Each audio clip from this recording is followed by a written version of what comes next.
Hi there. Okay, just blew a belt, I'm pretty sure, on my Toro 521 snowblower.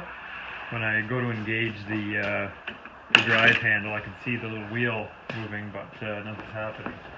So basically what you do is you grab a 3/8 wrench and you remove this one little bolt on the cover right here, which I've already done. So that little bolt just goes into that hole there, and then there's one on the other side as well, which we will remove, and that should give us access to the belt area.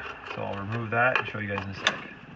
Okay, so with that bolt removed, you can just remove this housing, and there you go. So there's a belt that normally rides here on this pulley and goes down to this one, which spins freely. So when you start the motor, this spins, making this flywheel turn, which in turn makes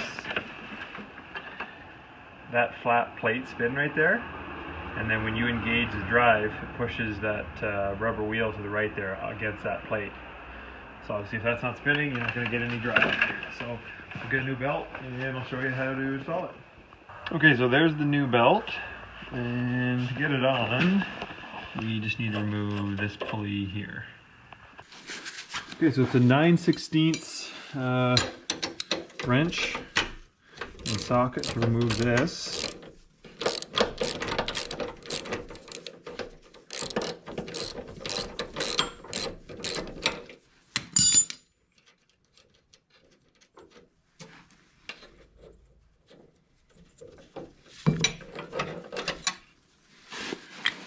Okay. And then the belt should just slip off if we turn the engine. Okay, so we'll just push that down out of the way. Okay, I've set it up for a better angle so you guys can see both pulleys at once. So we're trying to get it onto this back big pulley right here. So we're going to feed the new belt down between, and then I think if we put it onto this little pulley first, it'll make our lives easier. Okay, and I'm going to start feeding it onto this belt, or onto this pulley. I'll move the camera so you can see what I'm doing. So we're going to feed the belt onto it this way.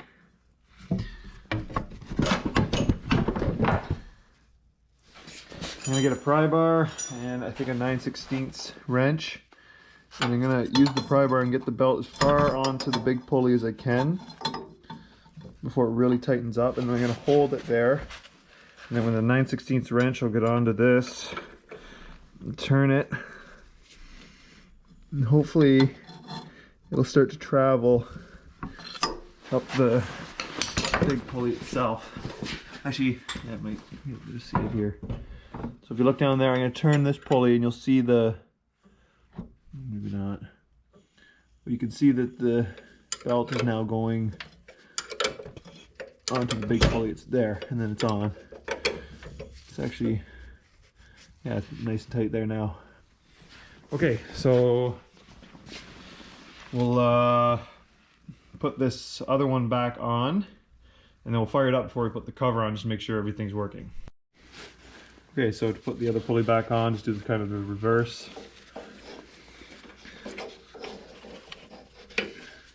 I'm gonna feed it onto the big pulley down there.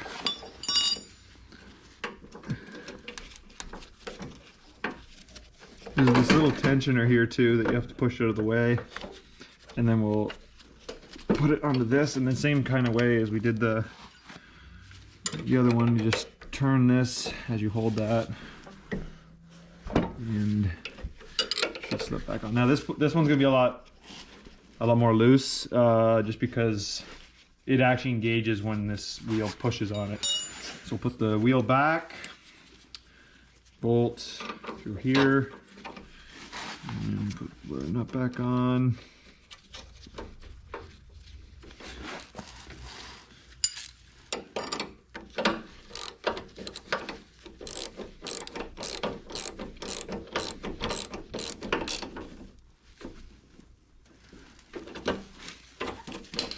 Okay, so here I'll engage the, so see, that's how it engages the auger, and that pushes like that.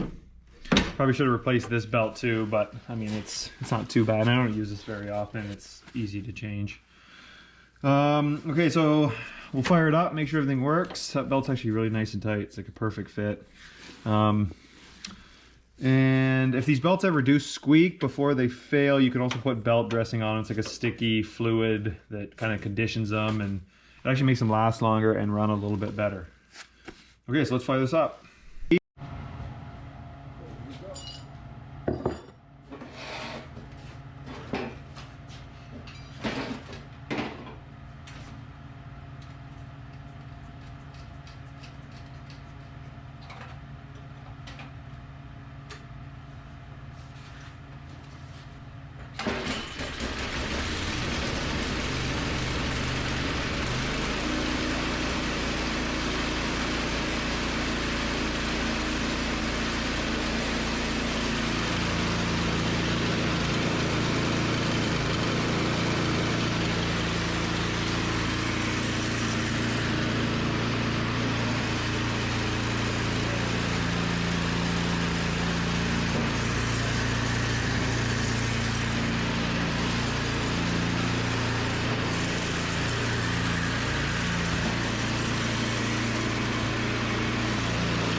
Okay, so it works awesome. So last thing, just cover back on. Kind of fits on.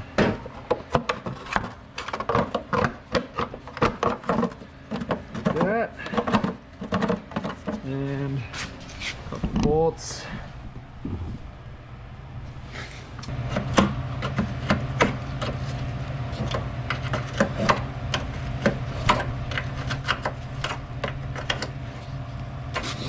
Okay, there we go. So hope that helps some of you guys out. If there's anything else on this machine that you want to know how to repair, just ask me in the comments and I'll tear it apart for you. Thanks for watching.